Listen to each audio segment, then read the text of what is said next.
Okay, I want to welcome Shternie Wuensch. I'm so excited that you're here on our podcast. I can't wait to introduce you to our audience. We've known each other for a long time, and I've sort of known you through different seasons of my life, of our lives, and I find that you have so much wisdom to share, and you're so authentic, and you have many fans, myself included. Um, and I know you have a full practice and a waiting list too. So I'm excited for our listeners to also get a glimpse into how you help people heal in their healing journey. I, you want, I, most of us who are in therapy want to see a really good therapist who can help us. If you can't get access to the therapist that you want, sometimes if you can just hear them share a few words, that can help you in your healing process, even if you're not necessarily sitting face to face with them. So, with that said, welcome. And I'd love to start with just if you can give us a general overview, background, and tell us about the different seasons of your life, how you got here, so that our listeners can get a better understanding of your journey, and also how those experiences shaped the way that you help others find purpose and fulfillment. Thank you for your kind words. It's special to be here. And I grew up in Ottawa, Canada. My parents went on shlichus to Ottawa when I was a baby and built a community there. My father was rabbi of Young Israel of Ottawa and founded a Jewish day school together with my mother. And I'm part of a large, loving family. And um, eventually went to Chabad schools, Beis Rivkah, and summer camps. And then at 21, I got married and went on shlichus myself to Northern California, to the suburbs of San Francisco, east of Berkeley and Oakland. The county was called Contra Costa County, a beautiful area on the foothills of a mountain close to San Francisco. We started a vibrant and beautiful community there. And it was really just a wonderful beginning of my adult life.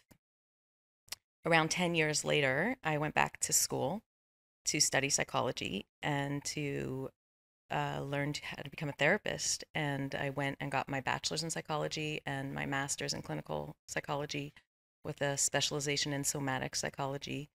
And I continued on the licensed marriage and family therapist track, where I now have a practice of marriage and family therapy in Miami, Florida.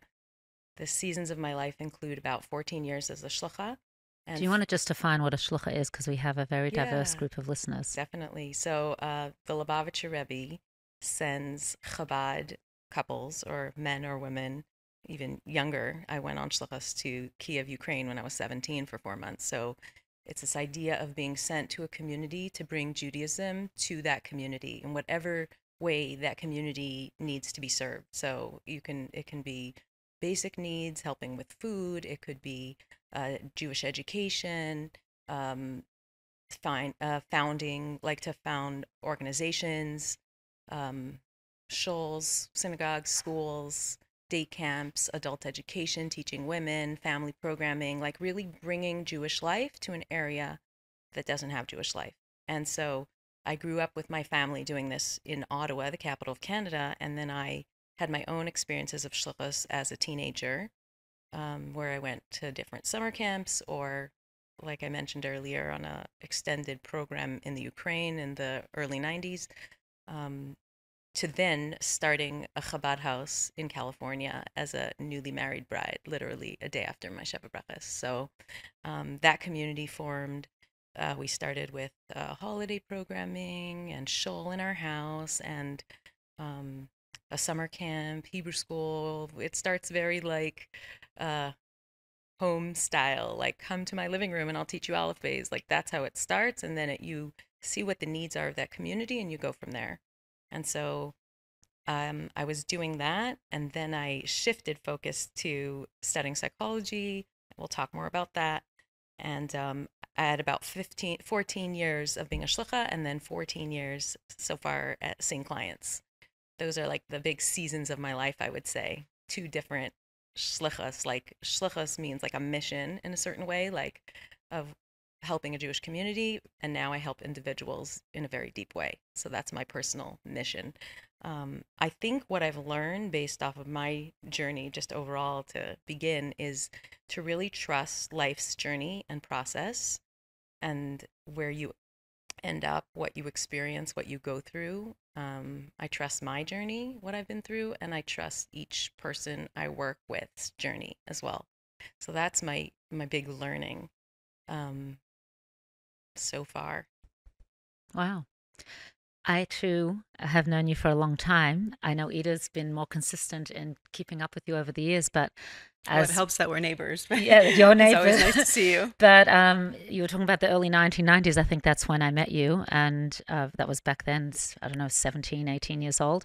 And just to see, like, you were just, I mean, what I remember was just a sweet, fun, loving person back then, and just to see all the growth, and that you are a shlucha, you have been a shlucha, and also now a psychologist and helping so many people. My daughter, when I told her that I was interviewing you, she said, "Oh my gosh, Shternie spoke somewhere and I love her." And I know you're very loved by many people and you've helped so many people. So it's really inspiring to sit here with you, knowing back then, like, you meet someone sweet and lovely, and then to see all these years later what becomes of such a wonderful person. And I wanted to ask you these two big seasons that you're talking about, being a shlucha and also becoming a psychologist, how they intersect with each other. Because when I'm looking for a therapist for people that ask me for one, I always like to, or for myself or my family, I always like to try and find somebody that has those values, that has the values that I've grown up with, being religious and Chabad, and then also having the knowledge and having studied psychology. And it's hard to find that combination. And here we are sitting with you. So what I wanted to ask you is, do they intersect, and how do you find that Chassidus, the deeper dimension to Torah, intersects with psychology? And do you find that they intersect a lot? Yeah, well, I'm passionate about bridging Chassidus and healing. My lineage is Chassidic Judaism, and healing modalities and psychology has brought me personal healing. And so these are two truths of mine that I love to bring together. And it really is so alive for me to find ways that they do come together in a beautiful way. I remember when I first went to school, I used to fill the margins of my textbooks with Chassidus. And I was so excited as I was learning, wow, this makes sense because of this and that. And I would just be like scribbling notes of Chassidus and Tanya in all my textbooks. And that went on for some time. Like, you linked concepts that you saw in psychology to things that you had learned in Tanya and Chassidus. Yeah, and it was just like, wow, like, look at these truths, and it bridges so beautifully, and look at this, and it's going to be so amazing. And I was just like so excited about this new world that I was immersing myself in, how aligned it was with the world I was coming from. But that didn't, I would say that lasted for some time, and very soon after, I saw the ways it doesn't align. And there are a lot of ways it doesn't align. And that was a scarier time for me. And I was finding, let's say, wisdom and healing in places that were not aligned with, let's say, Hasidic philosophy, or I was finding things in places that came from other sources, let's say Eastern sources. And there were books that were life-changing to me that are not Jewish books. And I didn't know how to hold that polarity. And I went from this like expansive excitement of like, wow, this is going to be amazing, and I'm going to be a Lubavitch therapist, right? Like, so simple. I went to this, like, I think it was like a shattering of sorts where everything had to break. And I had to just start collecting what's true and pick out what's true and not take what wasn't and didn't align for me. And it was hard. It was confusing. There were scary times where I thought I'd have to choose, and I didn't know that there would be a place for me, or if I'd be able to do this in a way without losing who I was or where I came from. Over time, I was able to, like, now I'm in a place where I take what works and I appreciate wisdom where I find it, and I bring it together, and I'm okay to say that's not for my tradition, or I can see how that would benefit someone, but that philosophy is not something that aligns with me personally. It might align with someone else, and then for them, I would say collect that, like collect the threads of truth for you, and the path forward shows itself. But when you say threads of truth, like isn't there just one truth? I think there are a lot of ways to access truth, and a lot of spiritual traditions point to the same truths. And so if we're raised just in a Hasidic lifestyle, it's very clear. We're raised this way, we believe this, we see this, we celebrate this way. There's a lot of clarity, and that's why our communities tend to be insular, and it's protective. We don't have to be exposed to things that might pull us out or distract us. But there's truth in the world that other spiritual traditions point to as well. And there's oneness and unity in all things. Like if everything's Hashem, then everything's Hashem. And we can get lost in that. I was drawn to that. My search was a spiritual search. I wanted to find the oneness. I wanted to find the healing. I wanted to find the meaning. I wanted to understand, like, what do you mean? Like, how is prayer spiritual? Like, I wanted to really feel soothed by my spirituality. And I wasn't. I was being soothed by things I was learning that weren't necessarily given to me in the form, in the vessel of this is Jewish spirituality. So what I did was I started to collect these threads of truth, I would say, and hold them and tolerate that angst and that ambiguity of like, wait, I don't know how this is going to all make sense. I don't know how I'm going to be able to do this. And then at some point, and it took years and years, at some point it's like, oh, I can do this. This does make sense. And now I'm in a place where I see connections everywhere. Like just the other day, I was listening to something and it was talking about this practice about change and habits. And we know that when we involve the subconscious, then change really happens in a very deep way. And so it was talking about how there are 2 times of the day where we have access to our own subconscious, and that's immediately upon awakening, because we're coming out of sleep state where we're in our subconscious state, and then as you're drifting to sleep. And so it said that it's very powerful at those moments as you are waking up and as you're drifting off to sleep to be able to hold your affirmation or your hope or whatever your nervous system needs to be soothed. Something very simple, like saying to yourself as you wake up, I'm safe, Hashem has me, I'm enough, I did everything that I could today, tomorrow's a new day, or I'm healthy, whatever it is, or I can provide for my family, like whatever it is that gives you angst, to be able to say it to yourself at those times. So as I'm hearing that, I'm like, this is beautiful, I'm gonna share this with clients. There are certain clients I think this could really support them. And then I was like, wait 1 second. In our tradition, we say Maidani when we wake up. We say Shema before we go to sleep. Like, it's in our tradition too, ways to include our subconscious in spiritual holdings and in learning how to regulate our nervous system. Like, we wake up and we say, thank you, Hashem, for another day. Thank you for giving me my aliveness. We go to sleep and we connect with the oneness and unity of all things through saying Shema. And so I'm constantly now seeing these beautiful connections, but I think I had to find them for me. And I think on our journey and in our process, there's a way we each have to find what's true for us. And that could be scary. And it also could be really powerful. Right. Especially when there's not really like a value system to fall back on. Because I feel like theories come and go. And like you have this, one theory and then another theory can dispel that previous theory. And especially in psychology, I find that happens so often that these new age therapists find ways to dispel what the old age therapists have said.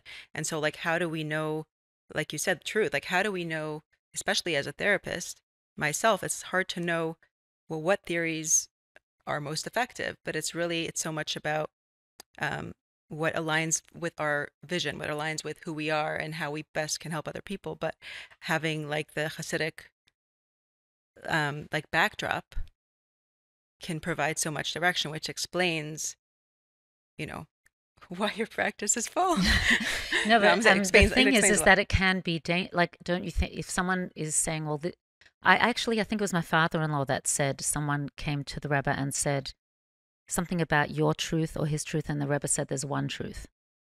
So it's just that, were you saying when you brought all those different ideas together, it's because you found a way to align it with Torah, or is that what you're saying? I'm saying that when I trusted what spoke to me deeply, and I held on to it, and I included it in my practices and belief system, like these ideas that I was learning, right? Of let's say Eckhart Tolle's book, The Power of Now. Like, that was a life-changing book for me. Life-changing. It was medicine for me at a time where I needed that.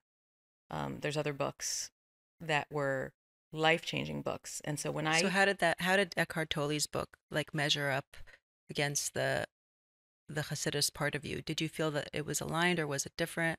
He references a lot of other spiritual traditions in the book, but he's speaking truth, and I was able to receive the truth, and I was able to align it with Hasidus and with Kabbalah and with everything I knew. This idea that this moment is the only moment that's happening. This whole idea of trust, of being able to be in our life with absolute trust that this is what we're supposed to and meant to be experiencing in this moment. And all of somehow, like, I think for me, being able to trust what felt like medicine was a very important part. Because I turned to Hasidus for hope and for support, and I needed things I wasn't finding. I don't know if there wasn't the literature in English, or maybe I wasn't speaking about what I needed and finding mentors and helpers there. I found my healing helpers when I went back to school and when I started to read literature outside of what we were offered. So what I am saying is, when something rings true for you, it's probably true. And if it's not, it will fall away at some point. And so there is one truth. And I think a lot of different offerings speak to that one truth. And some we're going to get from the Jewish bookstores, and some we're going to get from the non-Jewish bookstores, and we're going to find leaders and teachers everywhere. Right, right. So how do you integrate your approach in your therapeutic practice, like with clients? What kinds of like tools or examples of ways that you help people heal or through their healing journey that you think are effective? Yeah. Well, my main focus when I meet a new client or a new couple is to really gain an understanding of who they are. I really want to understand them and understand their experience, and see what is in balance and what's out of balance, what areas need attention. And so it's so individualized. And in terms of spirituality, there's different ways people connect to spirituality. And for some people, it's ritual and practice, spiritual practice. For some people, it's being in nature and connecting to the oneness and vastness of Hashem's world, and what their body feels like, on that hike or in the water or on that mountain.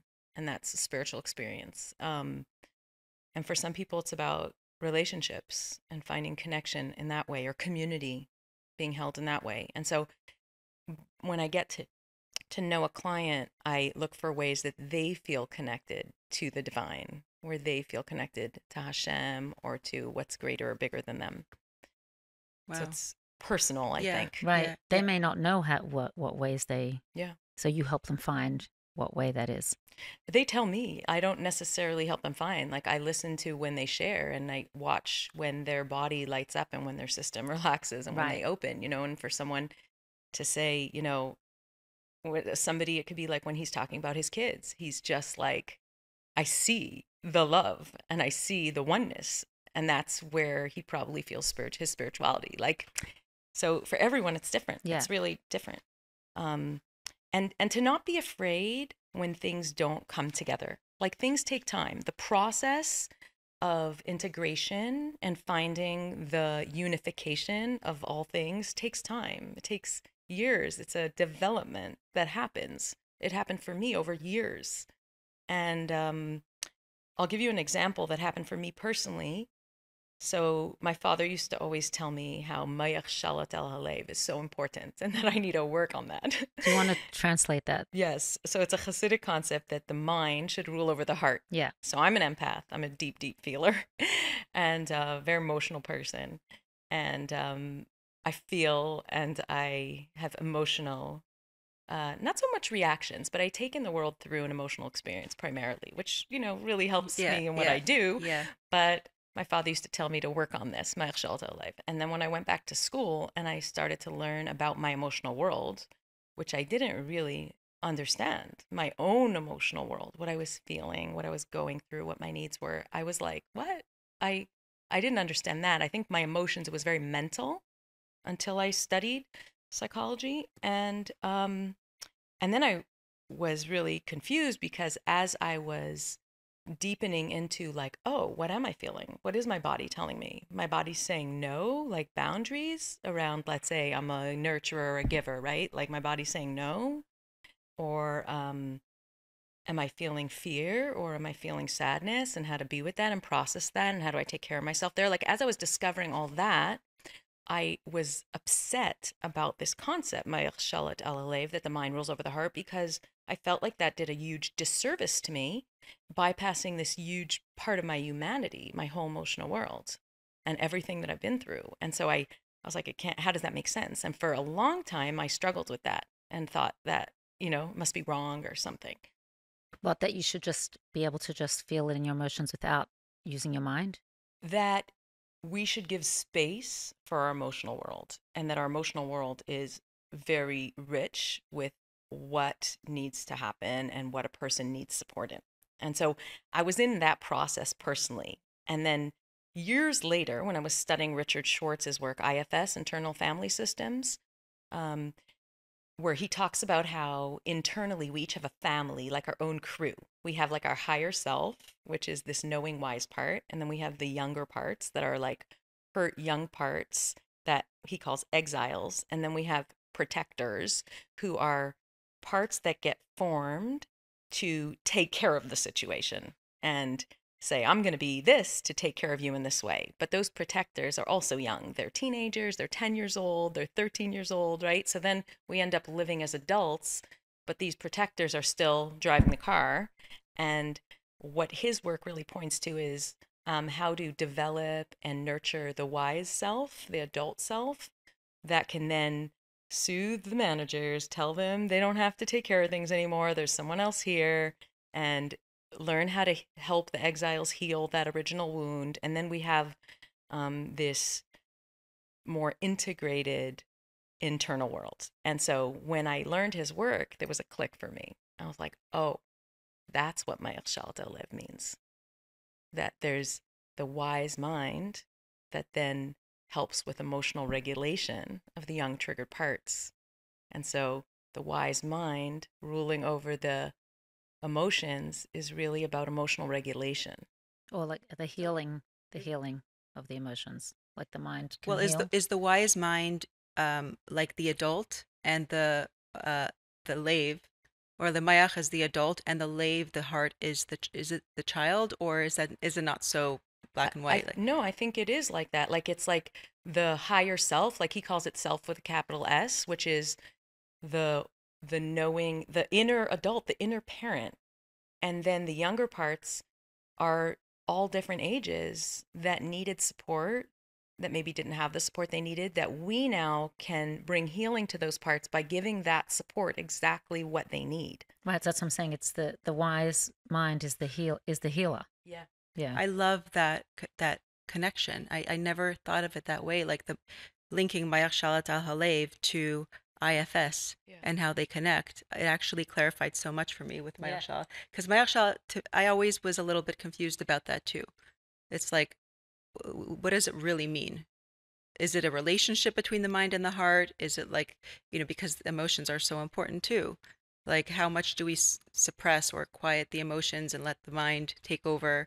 What if you don't trust yourself? Like, a lot of people have issues with emotional regulation. Like, it's such a hard thing to regulate, to know when I'm supposed to feel what, because we're so triggered by things that happen in our childhood.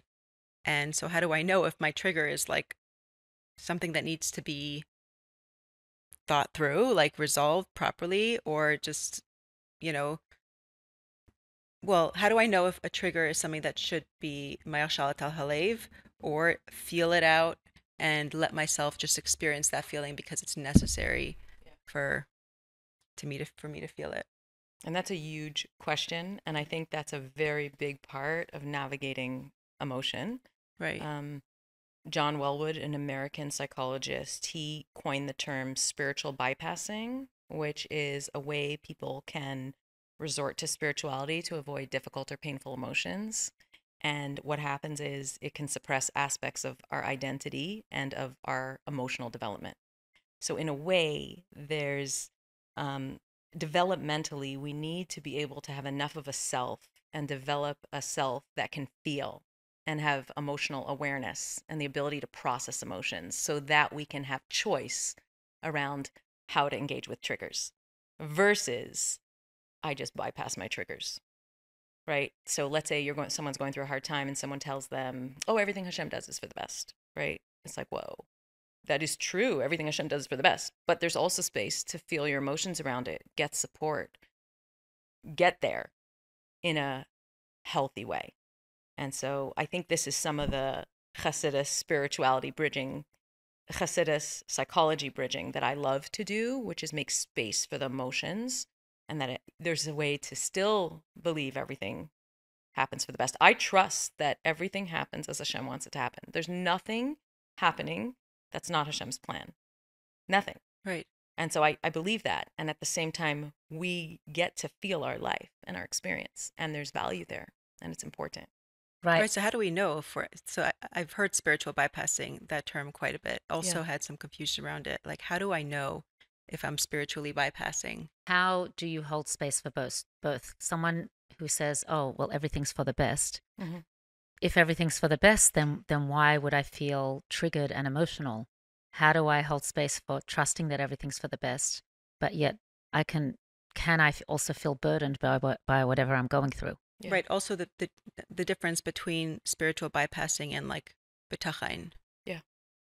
Yeah. Well, that's a lot of things in one. Yeah, I love it because this is what I think about. And there's a Carl Jung quote that says we spend the first half of our life building our ego, and we spend the second half of our life dismantling it. And I think around emotional health, developmentally, it's similar. We get to learn how to be with our emotions, understand what we're feeling, go toward support so we can get the validation that's healing, the regulation that happens in relationship. And then we get to a place of, okay, I can accept this. I accept Hashem's will. And I experienced this in my life journey around struggle, not knowing at all how to engage with that, and then having to go through the very, very deep, hard time of feeling that. And then acceptance comes in when that's complete. And so I would say, and we'll talk more about emotion because there's some helpful ways to help people navigate emotion.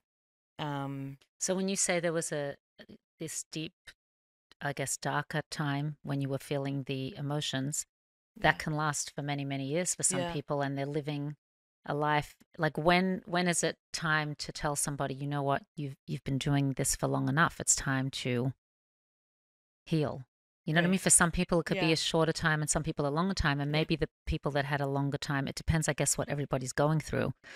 But when is it that time? Yeah, that's such a good question, and that actually comes up a lot. The deep, dark time is part of the healing. So it's not finish this and heal.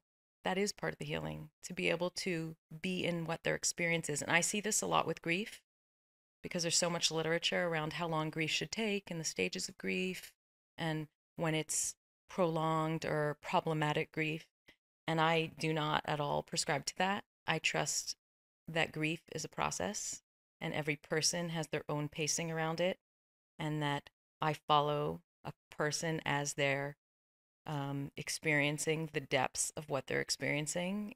And we are dedicated to self-care and support and resourcing and finding ways to connect to creativity or aliveness, exercise all those things, but they'll get to the other side when they're at the other side. There's no rushing it. There's a process that unfolds. So even being in the darkness is part of the healing process. And that's really hard when you're in it. And it doesn't feel healing when you're in it. But the only way through is through. And so, I think it's helpful if you have like someone like you to talk to. Sometimes people go through dark times, they don't have the tools. Yeah. But do you think that if someone's going through one of those dark times, to have somebody to talk to can hasten the process? Possibly. Yeah. Right. Yeah. It's definitely helpful when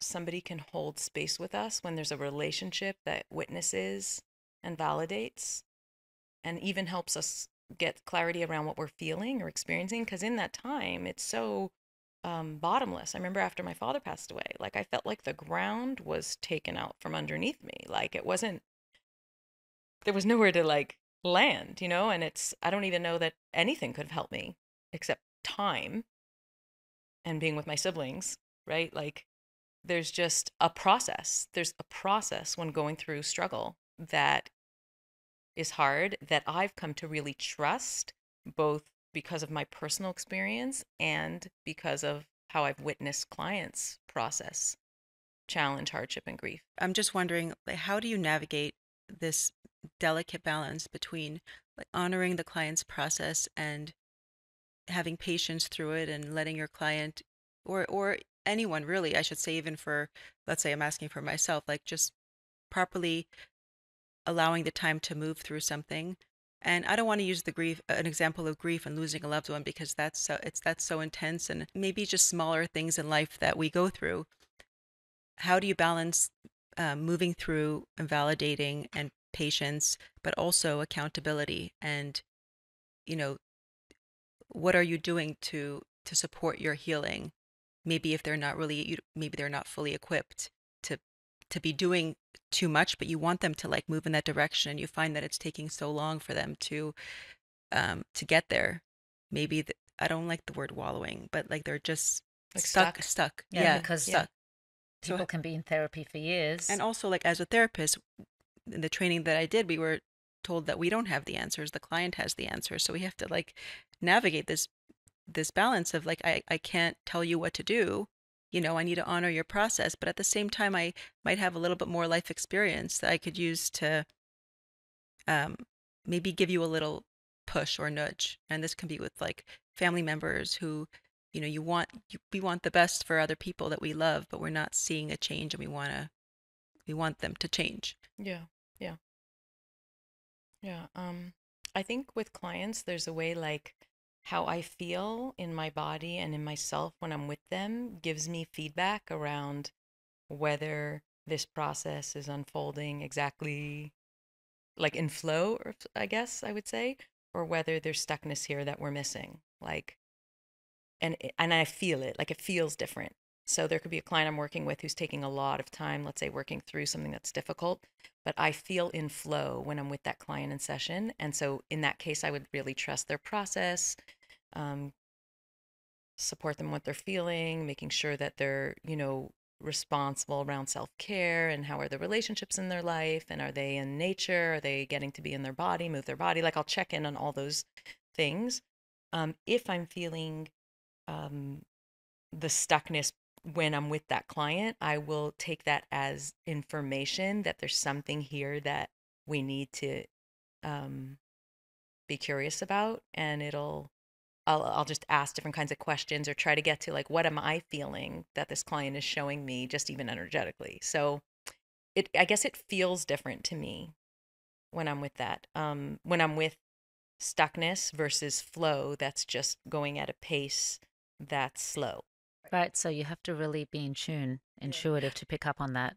Yeah. No, because sometimes they could have some narrative, but that's not, someone could be sitting with you that has a narrative, but maybe that's not really what's going on. Yeah. And that they need to do their own self-work. Do you know what I mean? Yeah. And that they are doing their work, but maybe they're stuck in patterns of even like getting like, there's some people, let's say, who are like even overworking around a certain area around, let's say, healing treatments, right? Like let's say they're going to acupuncture and then they're going to yoga and then they're going to this healer and that healer and then they're going to a functional medicine doctor and this, and they're like over engaging in a certain way instead of being able to kind of like let their body just have like rest and recuperation, and maybe to pay attention to what's alive or exciting for them or what's relaxing for them. So I guess I would also pay attention to where the aliveness is for the client and if there is aliveness for the client. Right. So by finding that aliveness, you're sort of creating accountability in a way indirectly, because when you find that aliveness, hopefully that'll carry over and promote some small changes that can lead to healing maybe a little faster. Or we can talk about the aliveness and then see where that takes us. Right. I'm rarely motivated by faster though. Like for some reason, I don't think that it's better to go faster. Sometimes it's better to go slowly and let something happen. I know my healing happened over a long period of time. What's for you? What's fast and what's long? Are we talking about like a amount No, of time? seriously. Like, is fast a week or is fast a year? Or is long 10 years? I'm just curious. Well, how about this? I trust a person's healing journey and the pace that it takes. Right.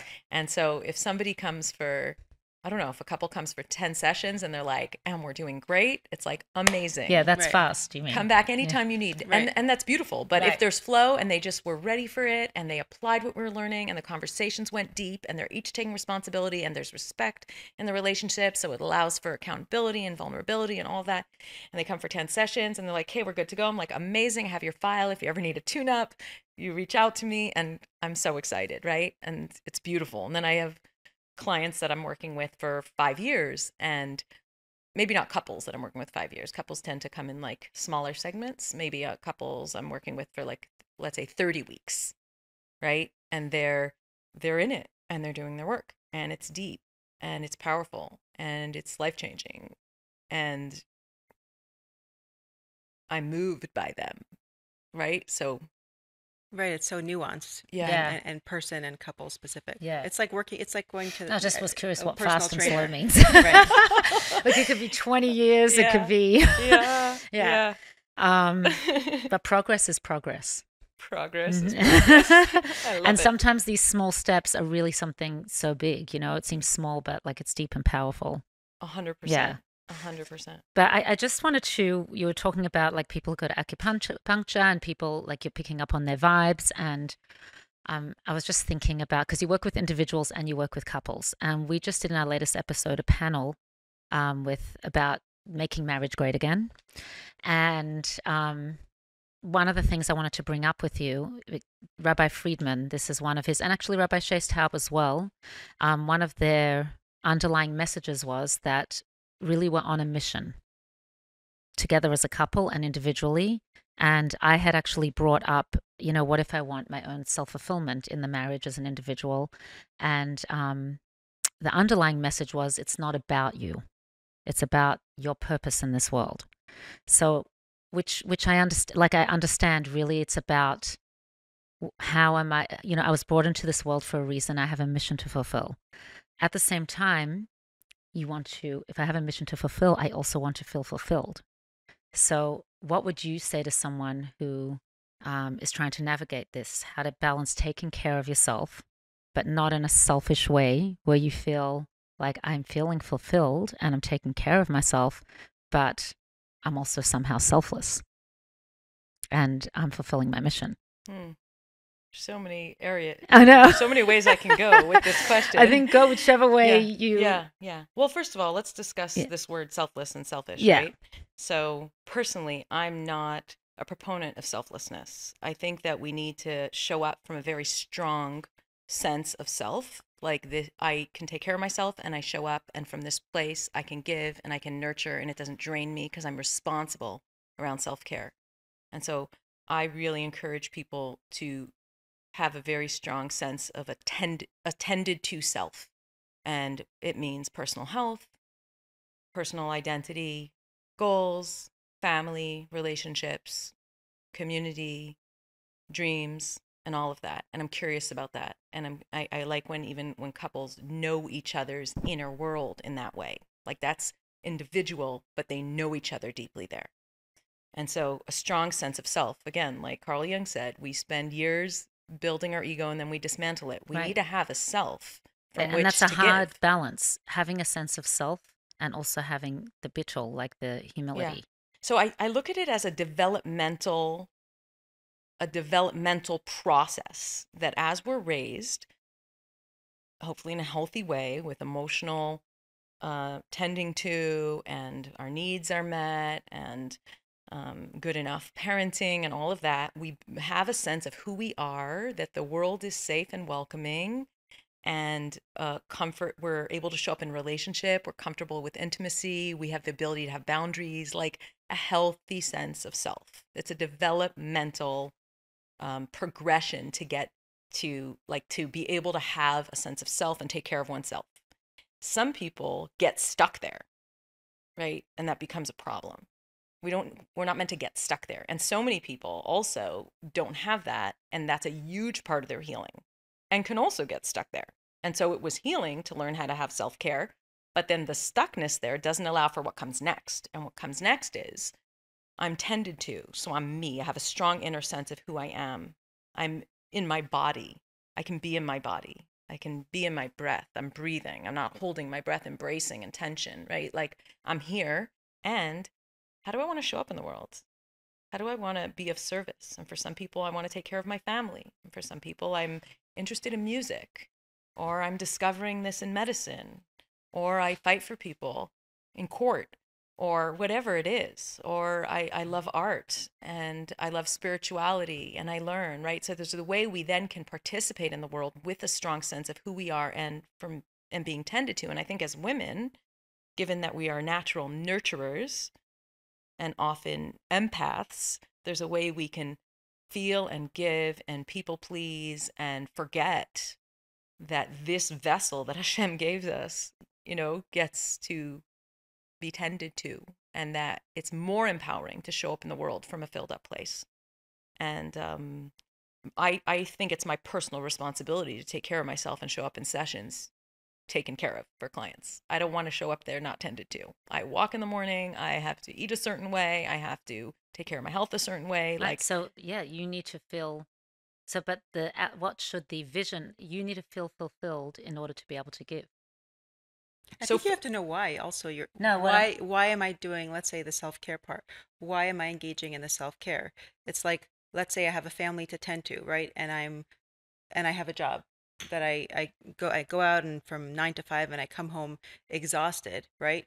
Um, I don't it, so okay, maybe it's different if I have a job if I have to work, but I'm saying if the things that I'm doing in order to feel fulfilled are draining me to the point where I can't show up for the things that are most important to me, then Yeah, then but it's she's then saying you need to be coming from a strong place for you. Like you need to fill your vessel. I think fulfillment, I don't know, fulfillment is something that we always include. It's like this, think of these quadrants, right? So we have like our personal health and our personal basic self-care, right? Am I drinking water? Am I getting to have time for my own spiritual practices? Am I getting the sleep I need? Very basic, right? Then we have another quadrant, let's say that's relationship.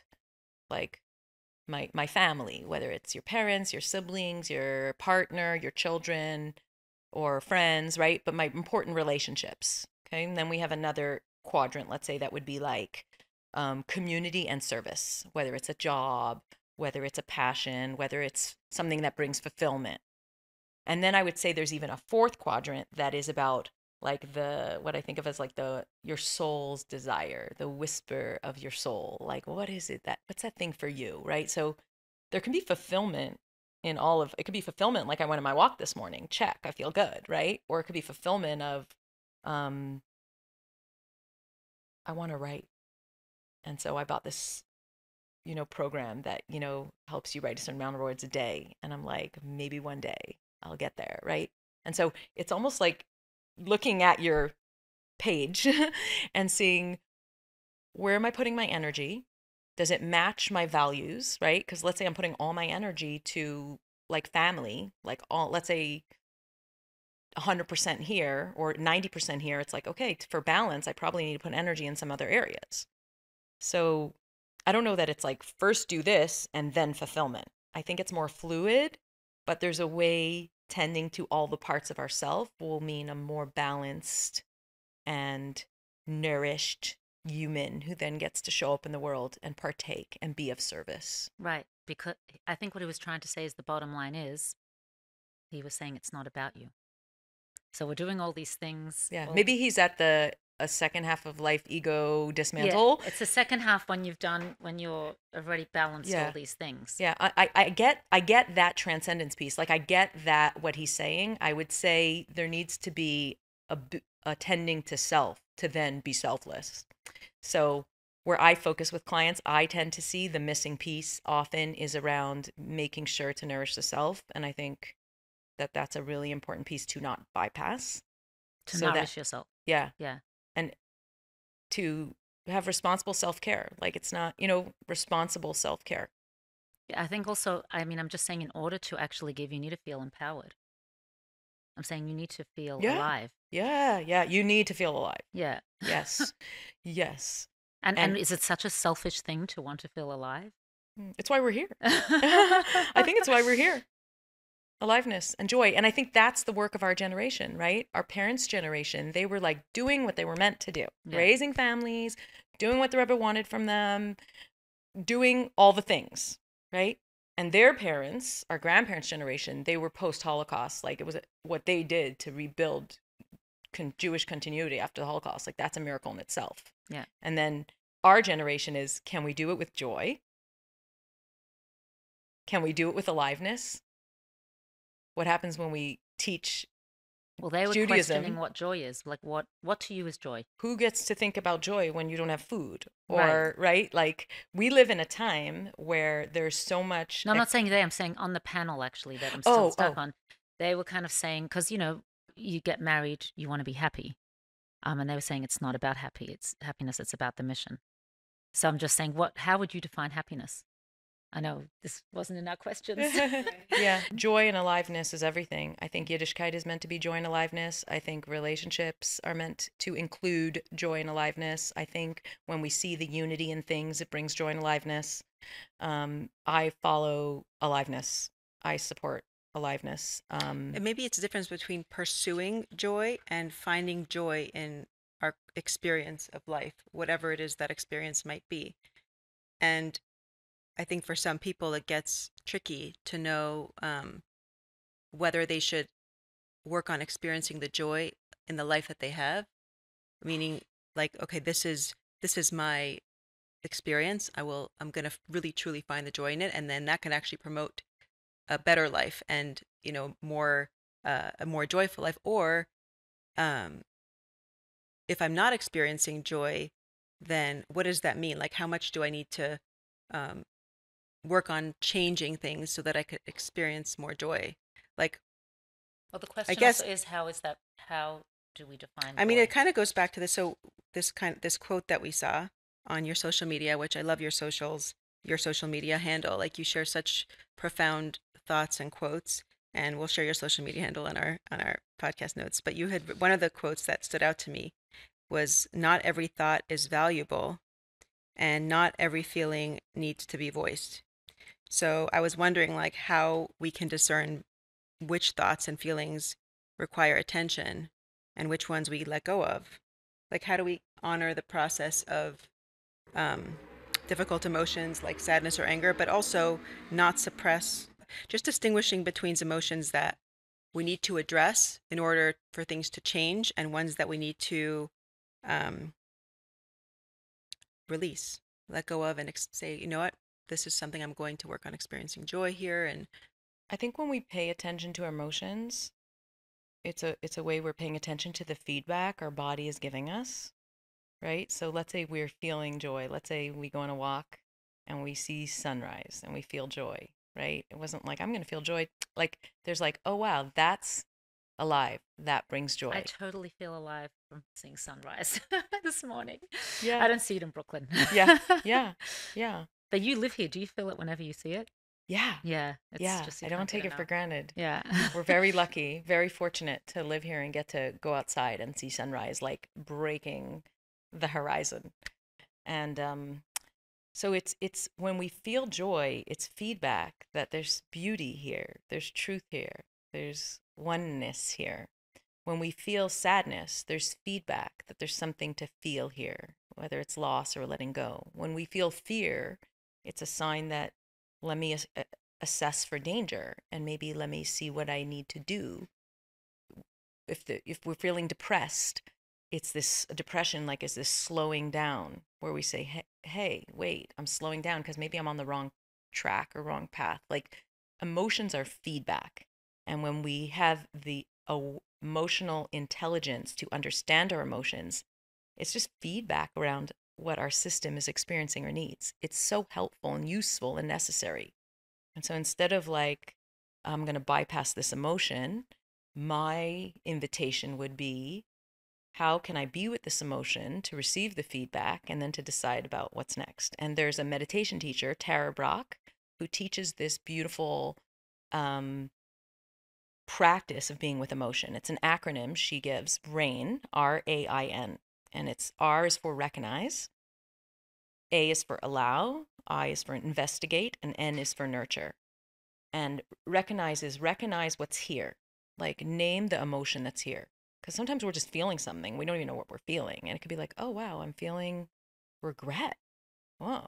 Or I'm feeling afraid, or I'm feeling hurt, or I'm feeling anxious, right? So recognize what's here.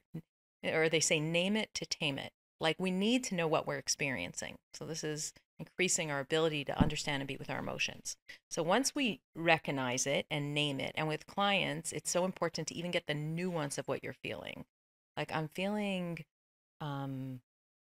overwhelmed or frustrated or hurt, lonely. Like, it's very important to be able to name it. And when it's named, you can even see in how someone's body then shifts. Like, oh, yeah. It's a validation. Yeah. And that's what we need. We need that validation. Even in this conversation, like the way we're taking each other in and nodding and listening, like something's happening relationally and energetically that's soothing and that's alive because we're in it together. We're experiencing something together. And so recognizing the emotion, the next step is allowing the emotion. So let's say I'm feeling lonely. Like, yeah, loneliness gets to be here. I'm feeling lonely. It's a human experience. It's okay. I'm feeling lonely. And then what is it like to allow it?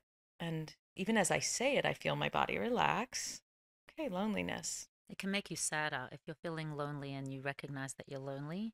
I mean, it's a validation, but it can get you to go deeper into that. And then we do the same thing. I'm feeling sadness. Can I allow that?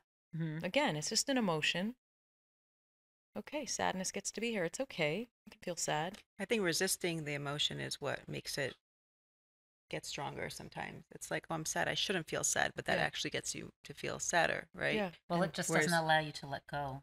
Yeah. It doesn't allow for it to move. It gets stuck, and then your body's holding loneliness and sadness, and then it's getting stored somewhere, and your body is going to hold it for you because it's waiting. And it might translate into anger eventually if you haven't. Yeah. They say sadness is anger's bodyguard, and anger is sadness's bodyguard for people who have a hard time feeling anger or sadness. Like, right. But the thing, when we started off, we were saying mind over the heart, right? You've just started with emotions. We haven't started with the mind. We're like, well, okay, it starts in the emotion, then we're going to use our mind to see what that is and validate. You know what I'm saying? Where does it start in the mind? Well, I think we were answering the question about every thought and emotion, is it valuable? So when we're feeling something, it triggers a thought, right? So in session, let's say, I'm going to usually be folding in thoughts, emotions, and body sensation. Like, if a client is able to really tell me their thoughts, I'm going to be very curious about emotion and sensation. If somebody is very emotional and always telling me their emotion, I'm going to ask them what the thought is associated with that, or what does it feel like in their body. And that's just going to give another way in to understand a person's experience and more information. And then with thought, I'm also curious about memory. Is this bringing up any memory, right? Let's say we went with before the experience of lonely, and then there was a sadness there, right? Is that familiar to you? Did you feel that when you were younger? Is there a memory of feeling lonely and sad? Oh, yeah, wait. All the time, right? And then we get to explore that. And then we get to visit that time and bring it some healing when we bring in, let's say, Mayach Shalt Al Lev, which is, let's say, an IFS, higher self with capital S. What is your higher self? Like, if you were your own big sister, what would you tell that young part who felt sad and lonely? What does she need? And then there's this beautiful healing thing that can happen. And so I go towards being able to feel what's here and then process it, understand it. The I of rain is investigate, which is usually done best with a therapist or a friend, like to like, hey, where's that from? What's it about? Is this familiar? And then nurture. What do I need now? What do I need next? So interesting. That's really beautiful. No, the investigate. I love this acronym because I think one discovery I made was that I am almost certainly carrying an intergenerational trauma because I didn't experience any major trauma as a child, but my grandparents did, during the war. And I saw this very interesting piece of research of intergenerational transmission, and also meaning like things are passed down generations, and it can impact your mental health when you never even met the person who went through what they went through. It's interesting how experience can actually change you, like from one generation to the next. So I this whole idea of recognition and allowance is sort of like just recognizing that I'm carrying something that is somewhat of a burden that I can work through that didn't even come from me. It came from before me. Just that in and of itself was so validating. It's like, okay, not everything is meant to be fully worked through per se, but at least understood. And when it's understood, I can like let go of that a little bit. Yeah, beautiful. Yeah. Some of those feelings that you end up validating, the thing that you need is not possible. So what would you do with that? Yeah. I would hold on to it anyways. Hold on to the information. It's not about being able to give yourself everything you need at the exact time you need it, but knowing what you need is also very powerful. I encourage people to have a list of the things that they love. Just open a note on your phone, write things I love, right? I have Paris on my list. Am I going to Paris today? You better go to Paris. You could. I go a lot, but it's on my list. Right. And just seeing it on my list makes me smile. Right. Seeing the Eiffel Tower makes me smile. Right. Hearing French makes me smile. Right. It's on my list. Buying But plants. what if it's something very deep that when you see that thing that you know you can't have, it makes you sad? Then what do we do with sadness? Yeah. Huh? We've been talking about that. No, so I'm saying, let's say, so you Yeah. you experience the sadness, then you be like, hey, what do I need to nurture that? And you've written it down, whatever that thing is that you need. Say, this is a thing I don't know how I'm going to ever be able to get. Makes me sad to see it, but I'm just going to hold it dear because I love it, I want it, and that's enough to know that it's important. And then staying with that polarity of like, here's this thing I need. It feels impossible, but it's on my list. Can I build that strength, that emotional capacity to just trust the threads, like we were talking about in the beginning of this talk, of just trusting what's true, and at some point there might be a click, like, whoa, I can't believe this is happening. Or is it also to trust Hashem that I might think that this is something that I want, but it's not for me right now? Yeah, and maybe right now. Yeah, I like that part. Right now. Yeah, I can't do this right now. Not for me right now. Yeah. And to choose something else to love. And to include more things. Yeah. I want to share another quote from your socials that I also thought was very interesting.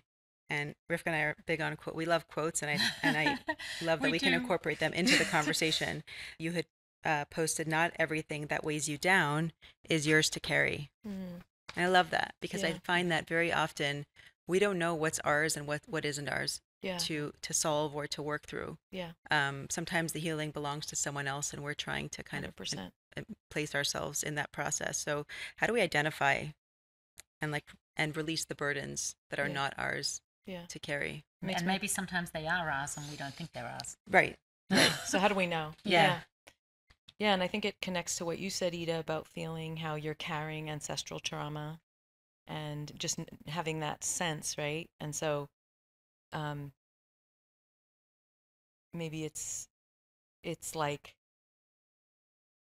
this sense of what you know from your firsthand experience, what something feels like, and then getting really clear around boundaries and yeses and no. Like maybe you don't have a story to then follow up in terms of like what you need to do to heal, but you're going to carry it and trust that it'll show you what's next around your own experience of what you're carrying, this burden, let's say. So some things are ours and some things are not. And what's not ours, it's okay to have boundaries. I think in the time we're living where there's, you know, in a second we hear about tragedy, right? We never lived in a time like this before. Something happens, right? A plane crash that just happened, or October 7th, or my family, my brother-in-law passed away a year and a half ago. Like there's just these tragedies that happen that just rock your world. And then there's just the before and after, you know? And I think it's important to get clear around what's yours and what's not. If you're in someone's immediate support circle of grief, then I would consider that something that's yours. Like if you're in someone's immediate support circle, then you are calling them every day. You are checking up on them. You are staying in tune with them. You're remembering birthdays and yard sites, right? If you're not in that immediate circle, then trusting that and hoping that people are there and that's not yours to carry, and you can just send love and you know, daven to Hashem to help that person in their healing journey. That it is sometimes people, even if you're not in the person's inner circle, they actually really appreciate a thoughtful gesture. Yeah. Yeah. Very much so. Yeah. Yeah. And so if you're moved to that, trusting that, right? Showing up with something for them. Yeah. And just, I think getting clear around what's yours and what's not, especially around family, even with a partner. Like your partner, even though you share a life together, right? They have their personal work, you have your personal work. You can be a support and love them and be there for them, but also trust them. Like this is their work and they can do this. Yeah, that's a balance. Yeah. Yeah. It really is. Yeah. And so not everything that weighs us down is ours to carry. I heard this analogy, and it doesn't necessarily like answer this question, but it kind of provides a framework for like what we're trying to do when we let go. There's a wagon driver. I might have shared this before. There's a wagon driver who's riding his horse and with the wagon, and he sees an older man holding a heavy package, carrying like a heavy load, and he stops his wagon and says, you know, hop on, I'll give you a ride.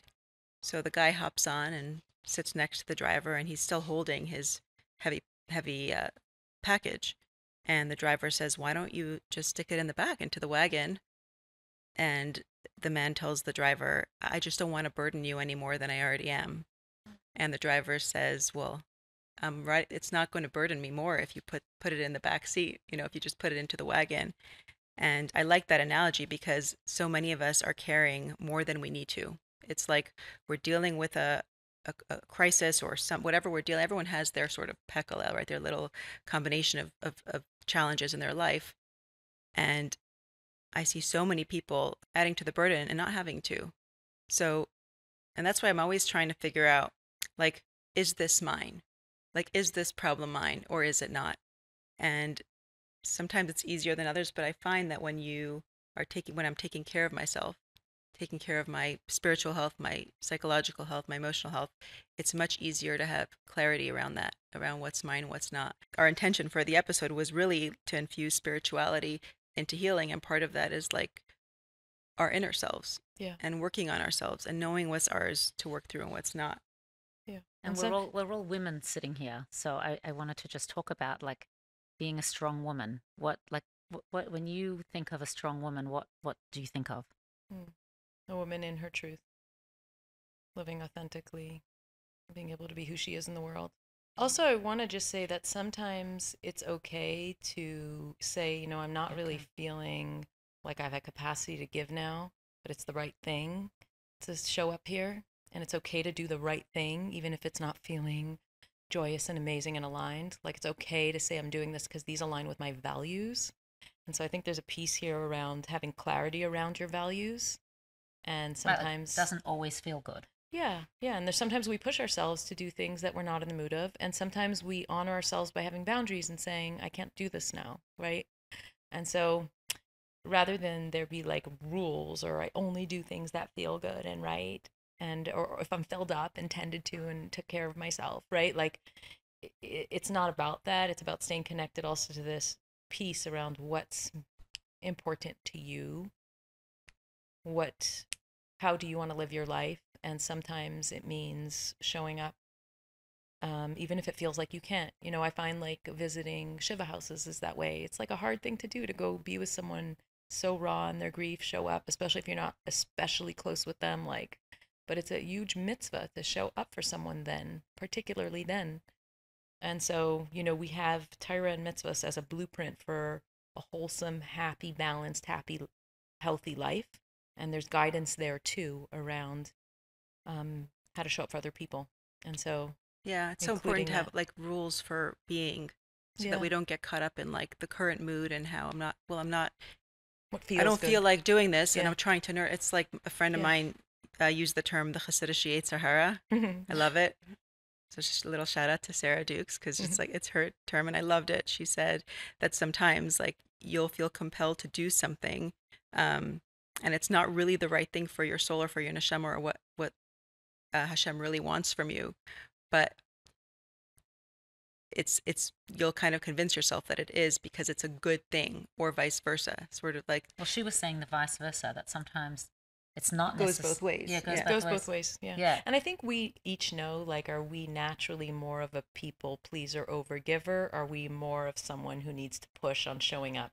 Like, I think with time you learn which one it is. Yeah. Right? That's actually an interesting There's point. A spectrum. Yeah, because I know you have given different classes on like different personality types and character profiles, and how you really have to know yourself to know what you need to work on. Yeah. Like there's a quote, and with these quotes, so I repost quotes that speak to me in the hopes that they support people in their life. And sometimes I'll run into a quote that's like so speaks to me, and I know it's not for everyone. Like there's a quote, self-respect before empathy. Self-respect before empathy. And that quote is for deep feelers and empaths and nurturers and givers.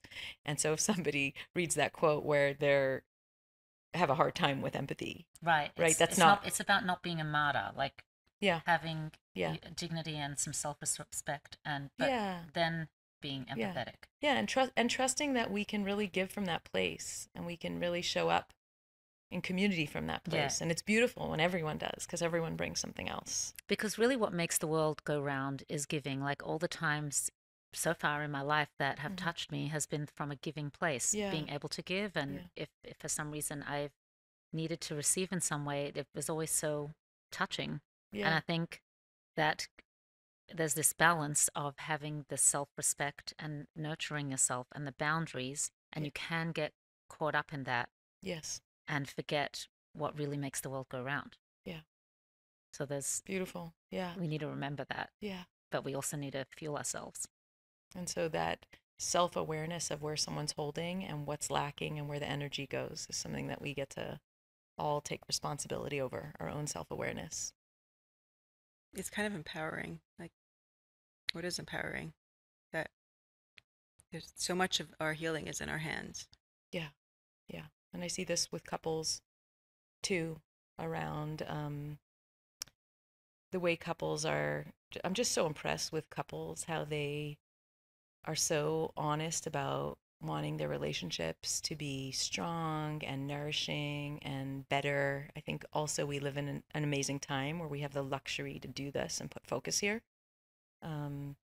And then there's the understanding themselves in the relationship, like their own personal history or their attachment style based on how they attach to their primary caregiver, whether they tend to be more avoidant or anxious, let's say in conflict, or in wanting closeness or being comfortable with vulnerability. And then how to engage with that. Like, it's so beautiful to see couples show up in session and speak about their experiences and try to find a way to understand themselves deeply, understand each other, and just create more harmony in their home. And I think when there's harmony internally, and then harmony in a relationship and harmony in a home, then we show up in the world in this more harmonious way. And I feel like we're living in these messianic times. There's like a shift of consciousness happening. It's like we're talking about presence, and we're talking about embodiment, and we're talking about unity consciousness. We're talking about these things that are just so healing and potent and powerful. And there's answering the call of this time is, are we taking responsibility for these amazing times we live in, where we have access to healing and change? Right. Do most of the couples that come to you come wanting to make that change? Yeah, I mean, they're taking time of their day and their resources, and like they're coming in wanting to make change. Yeah, it's like, Yeah, because Rabbi Taub was saying in that last episode that one of the lessons his father had told him about marriage was that the first thing when do you remember exactly what it was? Yeah, he was saying that his father was a psychologist for many years, Right. and when a couple would come see him, the first thing that he asked them was, "Do you want to resolve this? Do you want to work on this?" Meaning, like, before we dive into the problem, Yeah. are you both willing to make this work? I think that's kind of the Yeah, gist of what exactly. he said. It's like, And like do many you want couples this? come in and they say, first we need to see if we can figure this out, and if we Mm. can't, then I don't know Yeah. if we can make this work. But Mm. there has to be this like joint commitment. This Yeah. desire To- to want to make it work. Yeah. Otherwise, he's Right. saying that's where it has to start, not can we make this work. Yeah. Yeah. So I was just wondering, you're saying that the couples come in that they do want to make this work. Yeah, they do. And they inspire me. And I'm so moved by them and the work that they do. And it's just so beautiful. Like, I'm often in tears watching them find connection with each other, and just like it just like happens. We do work. There's the vertical work of like our own history, of healing our own history, and then the more horizontal work around like what's current in our life. And it's this constant going back and forth, as you can imagine, of like Yeah. healing your past, and then how it shows up in your relationship and relationship style and personality style to people, like you can imagine, right? Just how nuanced Right. it is in every relationship. Well, we're all married here. Yeah. Yeah. Yeah. And so, right, exactly, we know. But it's beautiful. Like, what I look for, what gives me so much pleasure and joy in session is when I just see connection happen. Like, it could be in a conversation where someone, let's say, drops into an emotion or shares a vulnerability, and I see their partner go toward them, and it's just like it just happens, and I'm like, what just happened there? That was beautiful. Like, let's do more of that, Right. And it's just like when we're each comfortable and safe to be who we truly are, it moves. We are moved by each other, right? So when there's safety and permission to be who we are and to heal what needs healing, as humans, we're moved by each other. And that happens in marriages too. And so that's some of the work in therapy, is to create a safe space for that, to practice that. And then when we get those experiences of feeling connected, like, oh, it happened in session, like the couple was drawn to each other in session. It's like, yeah, you can do that at home. Like, it's really inspiring. You see a spark of something, and then you know it's possible to extend that. Yeah, and it's inspiring that couples can come in with this mutual agreement that they want to make it work. Because I think very often couples come in and there's a lot of blame being assigned, like, oh, he needs to change for this to be better. And I ascribe to this idea by this one expert, I forget his name, but he mentioned something about like 10% blame, which means that no matter what situation you're in, if you're there, you're somewhat, let's say, responsible. And I feel like that can be understood. That could be like misunderstood. What you shared about the quote about the empath, it's like that quote's not for everybody, And we recently shared this small snippet of an episode that we did, where something was shared that I think there's so many different ways that people absorb that idea. Like some I people think you felt, should just say the quote. I mean, yeah. So it was Rabbi Manis Friedman who said that if a husband comes home and tells his wife, "I just hired a beautiful 25-year-old secretary," her reaction should be, I don't know if he said should be, or her reaction should be something like, "Oh, it's good for business and it should not bother her, because if it does, things like that bother her." she should Meaning to trust say, him. She should. meaning to say, if she's triggered and worried every time he walks out the door, wondering where he's going, that's not a life for a woman to have to live. And so it's some, I guess the interpretation for some was that it's okay for a man to hire a young, beautiful secretary, which I don't think is the case, or that it's okay for there not to be boundaries. That's not how I understood it. The way I understood it was that as women, or as people in relationships, we should nurture ourselves to the point where we are not constantly triggered by things and not triggered, let's say, by things like that. Not to say that it's okay that those things take place, but I'm saying I think he was talking more about our own internal experience as women. I think every woman should be able to be comfortable when her husband walks out that door and not be afraid or worried, meaning to say, like, you should nurture the relationship. Can we nurture the relationship to a point where there aren't those triggers, where we have like a mutual sense of deep trust and commitment, where I don't think it would come to this place where a husband's hiring a young, beautiful secretary, whether or not it's good for business. Well, that was what they were questioning. Why the husband's coming home and saying that he's hired a beautiful secretary. But he was just making that statement as a point that the relationship should be that the husband's able to share that with her. Like, yeah, I hired the secretary, and the wife feels safe to know, yeah, that I'm cool with that because I know you love me and I'm your person. Yeah, well, telling someone what they shouldn't and shouldn't feel doesn't work on changing how they feel. So if a woman feels triggered by that, she feels triggered by that, and I think it's really important to explore it. And it could be really powerful for a couple to, in the privacy of a therapy session with someone who can hold space with them, to go towards talking about fears and vulnerabilities and safety and trust and what they grew up witnessing and what comes up for them around such triggers. I think is a really powerful opportunity for healing. We know that pronouncing what's right or wrong doesn't facilitate healing or change. So I would trust any couple with what they're experiencing and help them express their truth, right? Because if she's feeling triggered but thinks it's better not to say, that's going to be a disaster. Like, that's not going to be good for their relationship. Like, can she share her truth? Can he hear it? Can he share his truth? Can they deepen? Can they explore? Can they understand?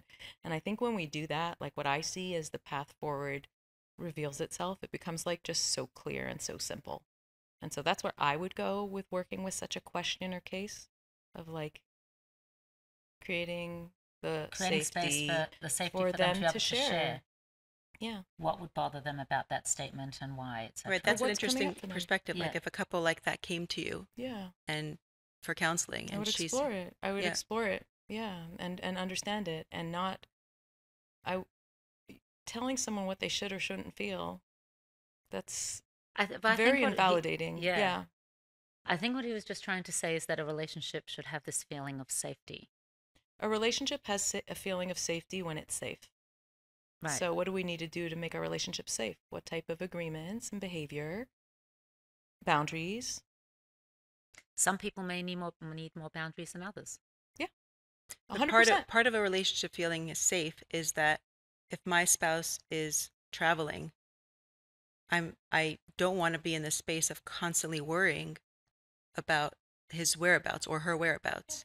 So that's sort of the exploration. I think that's what he was trying to say.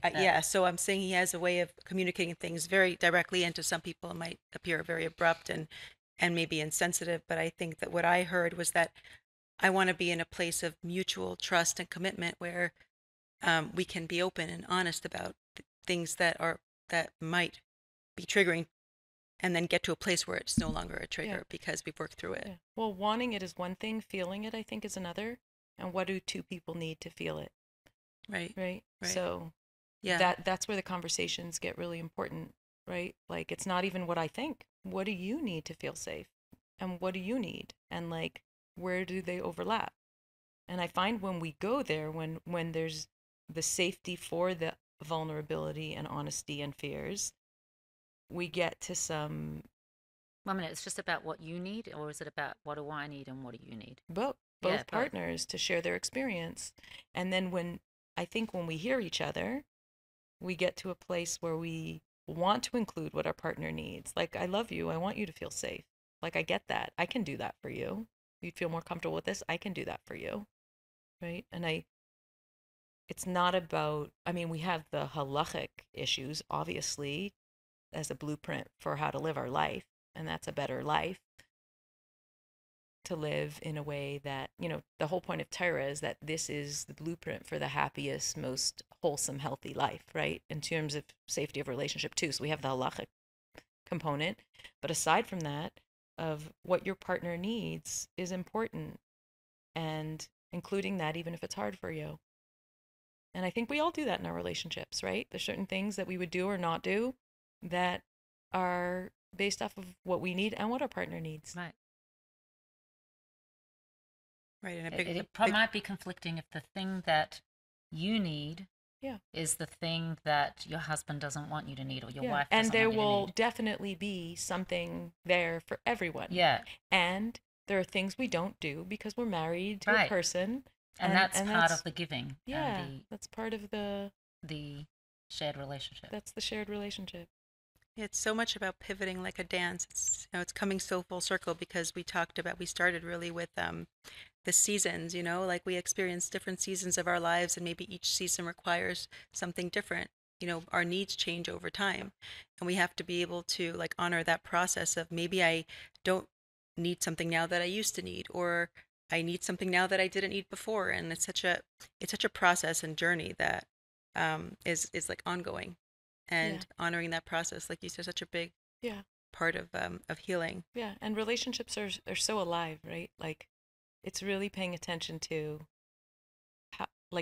how it is here now, like tending to it, nurturing it in the present. Yeah. What is it? Where is it doing well? What does it need? Like, it's a living, dynamic thing. It's not like, okay, we're married and we have our relationship, and it's like, no, a constant tending to, right? So with couples, like, even like tending to each other on the daily, right? Kindness, have a great day, right? Like, that's such a small thing to say as your partner leaves the house in the morning, but like, it adds to your relationship to greet each other and to do small gestures and have kindness to each other. All the small things really do nourish and create a wholesome, healthy relationship. And sometimes especially the small things. Yeah. Like, it's the little things that create that ripple effect. Yeah, and consistency of the little things. Yeah.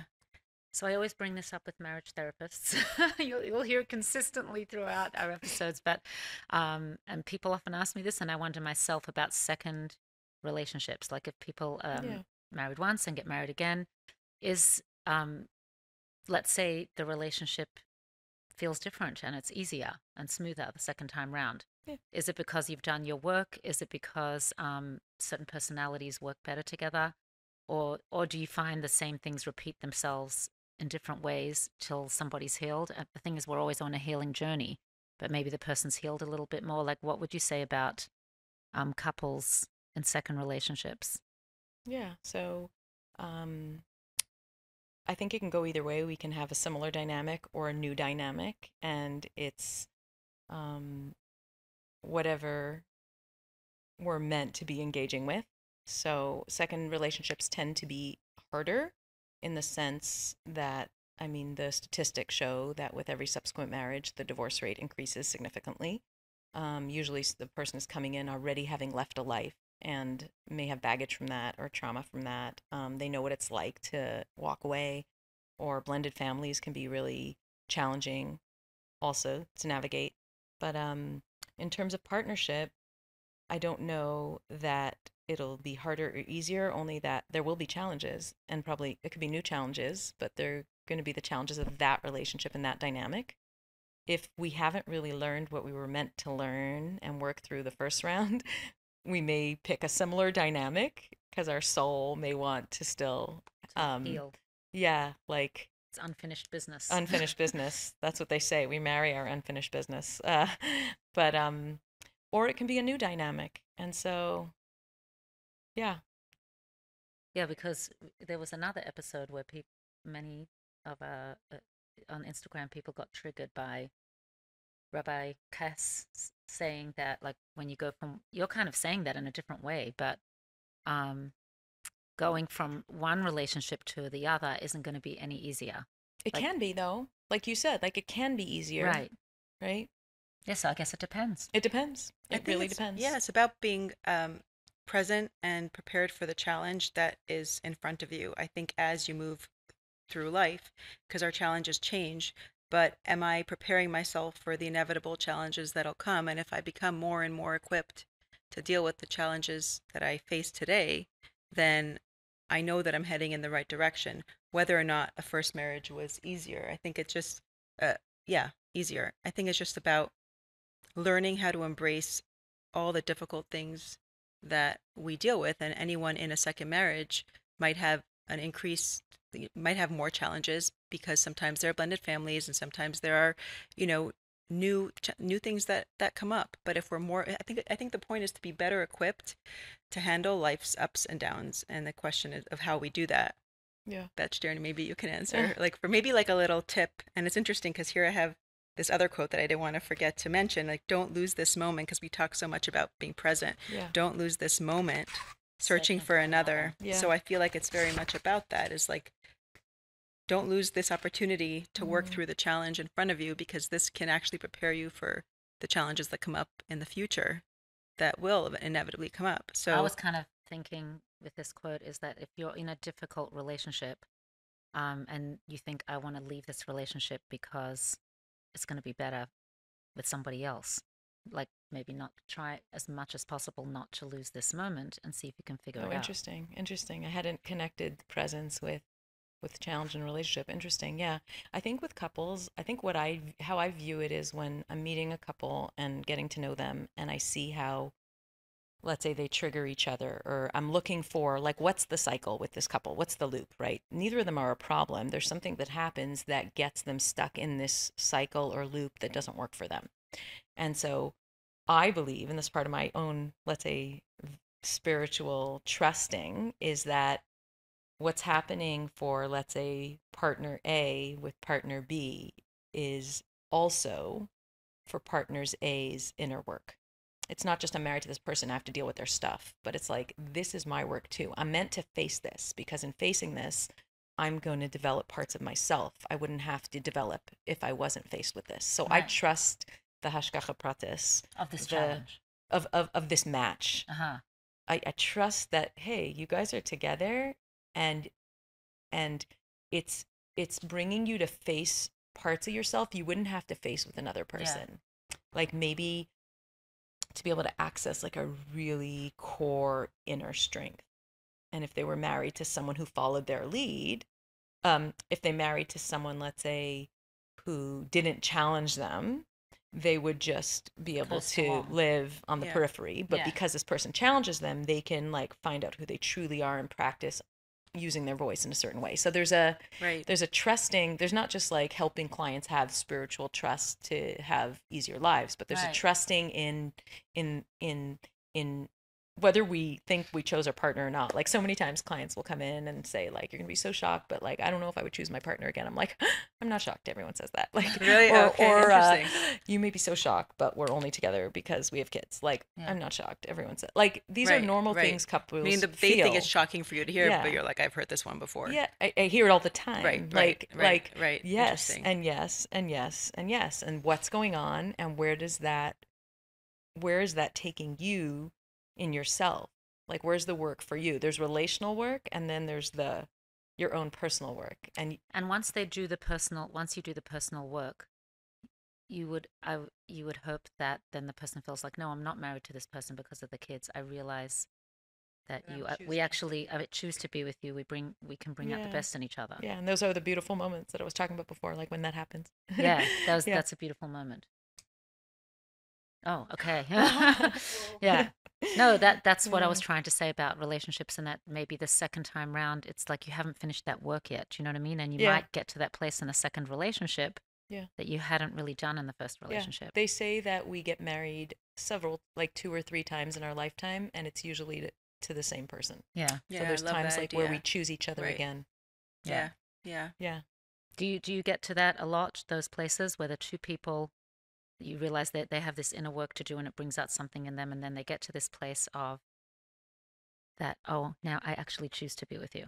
But they came in saying, I hope so. Yeah, that's my goal. hope. That's my hope for every couple I work with. But I'm saying you see that in your I mean, work. it happens like in sessions. I wouldn't say it's like you get to this place and you feel that. It could happen in a session where I see it. Like, you just see like, it. Oh, yeah, there they are. That's why they're together. Oh, like I see it. Beautiful. Like I see the see the magic. That's that's very special. This is a beautiful conversation, and I feel like we need to do a part 2 at some point.